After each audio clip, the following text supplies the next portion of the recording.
This is the second part webinar for the endocrine pancreas, covering specifically the effects of glucagon. The first part covered the effects of insulin. You can think of insulin and glucagon as being counter-regulatory hormones. They have pretty much the opposite effects on the body. The first thing we want to look at is the structure of glucagon and also where it's made. So it's made by the alpha cells in the islets of Langerhans in the pancreas. It is a polypeptide hormone, just like insulin is a polypeptide hormone. Its receptor is located on specific target cells, and we're going to kind of look at which cells it's found on, which it isn't. So it's going to exert its effects by signal transduction mechanisms. Overall, its job is to get blood glucose levels back up. I want you to think of glucagon as a catabolic hormone. That overall it's going to want to break things down for the most part, and it wants to raise blood glucose levels. A way to remember, glucagon, glucose-agon. So when blood glucose levels get too low, this is going to be released because its job is to get blood glucose levels back up. The major stimulus for its secretion is low blood glucose. That's the major stimulus for it. But it's also stimulated and released to certain amino acids as well as exercise. So if you look at this picture, very similar to when we looked at with insulin, where they compared the differences between consuming a straight glucose meal versus a straight protein meal on blood glucose. But here we're going to look at its effects on glucagon instead of insulin. So if you look at glucose, the glucose meal, they consumed a straight glucose meal at the arrow. Blood glucose levels went up. Well, that's to be expected. They started to come back down after the glucose meal.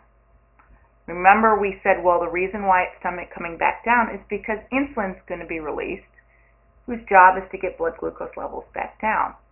You'll notice here, glucagon, after you consume a glucose meal, don't ask me why there's this little kind of small little increase.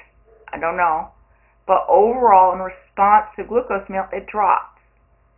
Because again, overall the job of glucagon is to raise blood glucose levels. Well, glucose levels are fine. We don't need it. If you consume a protein meal, glucose levels don't change because you're just having protein. There's no glucose in it. But you'll notice glucagon, in response to protein, will go up. So we have to figure out why would we want glucagon elevated if you had a straight protein meal. Well, one of them, you could just say, well, the protein meal does not have any carbs in it, and I still always want to maintain blood sugar levels. And you just told me the overall job of glucagon is to raise blood glucose levels. It makes sense. You just don't know how it does it, but its job is to raise blood glucose levels. But we're going to be looking at some of the other effects, which again ultimately will be linked to raising blood glucose levels. Is glucagon is going to have some effects on fat metabolism and weight. So if you think about people who go on these diets, we'll use the extreme Atkins diet. Atkins diet is extremely high in protein, very, very low in carbs. Why do those people lose weight? Why do they want it high in protein? The bad thing is it's very high in fat.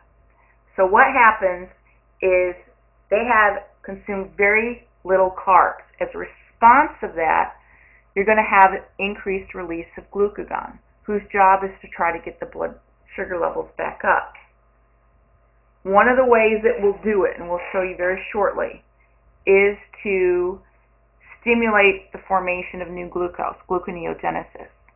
In order to do that, you're going to need energy. So you're going to need to be breaking down fat to use the energy to be able to do this. You need some sort of starting material, some non-carbohydrate precursor to make glucose. Amino acids are good for that. So if you consume the protein, you're going to have amino acids for that.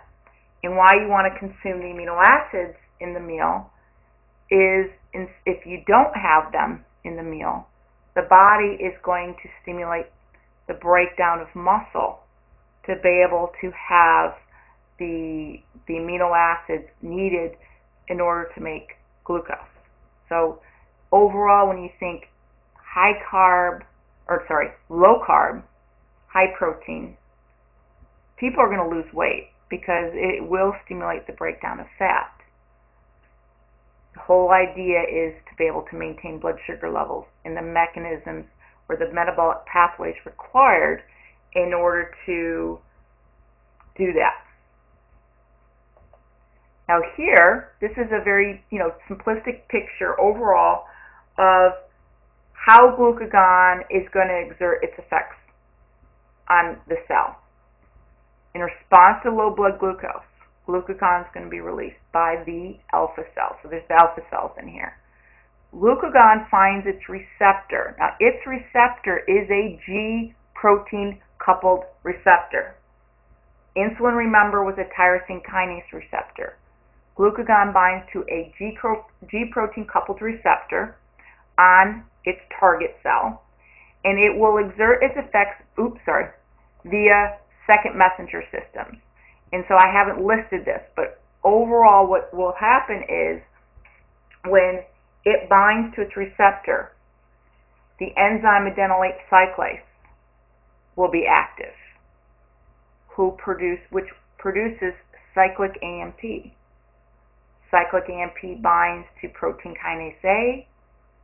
Protein kinase A will then phosphorylate a number of different enzymes in metabolic pathways, and overall will affect these pathways. Some pathways will be active, some will be inhibited. Now, if you look here, overall its effects, let's just look at this muscle. I've written no effects because there is no receptor for glucagon on skeletal muscle. So glucagon doesn't directly affect skeletal muscle because there's no receptors for it. So in cases where glucose levels get down, doesn't matter, I don't want to, or I can't really access any glycogen that's in skeletal muscle to get some glucose, because the skeletal muscle will use its glycogen only during exercise when it's active. It lacks the ability to take the phosphate off, glucose 6-phosphate, and release it into the bloodstream to maintain blood sugar levels. So glucagon has no effect. Epinephrine does have an effect in skeletal muscle. Norepinephrine does, but glucagon doesn't. Now, if you look over here on the adipocyte, glucagon does affect adipocytes. What it does overall is it stimulates the breakdown of fat, lipolysis. So when you break down fat, you're going to have released fatty acids as well as glycerol. This doesn't have the picture, but it does release glycerol also. The fatty acids can be used by multiple target cells as a source for energy, including the liver. Now, the liver can use those fatty acids for energy to run gluconeogenesis, because gluconeogenesis is an anabolic pathway which requires an input of energy. So when blood sugar levels are low, the liver can make glucose from non-carbohydrate precursors, such as certain amino acids. It can use the glycerol from the breakdown of fat for it. It can use lactic acid, but it needs energy to do that. So gluconeogenesis will be active in the liver when glucagon is around. Glucagon also stimulates the breakdown of glycogen in the liver, because if you break down glycogen, your end product is going to be glucose, so that helps to maintain blood sugar levels. Now, the glucagon also does have effects on the heart. It does increase cardiac contractility, and it's something we talked about in Physio 1. Also, the one thing though to remember, the glucagon does not affect muscle directly because there's no receptor for it. Other hormones can influence it, like cortisol. We had talked about cortisol stimulating the breakdown of muscle. That's a long-term stress hormone that its job is to get blood sugar levels back up, but glucagon will not affect it. Cells in the pancreas. The only thing I want you to remember is that the somatostatin produced by the pancreas overall effects mainly are to kind of control glucagon and insulin, to kind of keep them in check. It's more of a regulatory hormone, keeping those hormones in check. It does have some effects within the GI tract. Overall, it's going to somewhat slow motility and secretions from the GI tract, but that's all I really want you to remember. The main effects of somatostatin that you should know is the somatostatin produced by the hypothalamus, which is structurally the same. Somatostatin produced by the hypothalamus, you should remember its effects on growth hormone secretion. That's where I want you to remember it. But I do want you to say, oh, there's a somatostatin also produced by the pancreas.